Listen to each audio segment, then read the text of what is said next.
तुम्हाला माडगं माहिती आहे का? तेही जात्यावर दळलेल्या कुळथाच्या पिठाचं.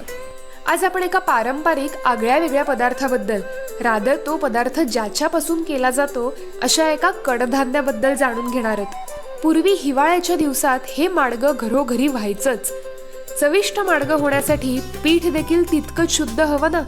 म्हणूनच कुळथाचं पीठ करताना आपण चांगल्या प्रतीचे निवडून स्वच्छ केलेलेच कुळीथ वापरतो. कुळीथ निवडल्यानंतर धुवून रात्रभर भिजवले जातात. 2 दिवस मोड आल्यानंतर सूर्यप्रकाशात वाळवून जात्यावर हे कुळीथ म्हणजेच हुलगे दळले जातात.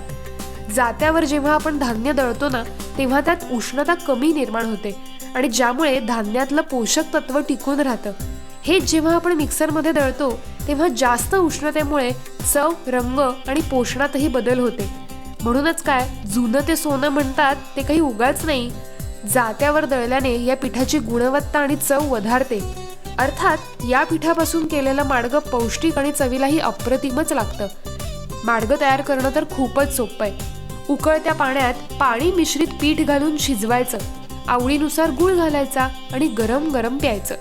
हे माडगं सर्दी खोकल्यावरचं उत्तम औषध आहे. शिवाय याच पिठाचं बेसनाप्रमाणे पिठलंही तयार करता येतं. याने इन्स्टंट एनर्जी पण मिळते. मग काय, या हिवाळ्यात एकदा तरी माडगं करायलाच पाहिजे ना. शॉपिंग डिटेल्स कॅप्शनमध्ये जरूर बघा.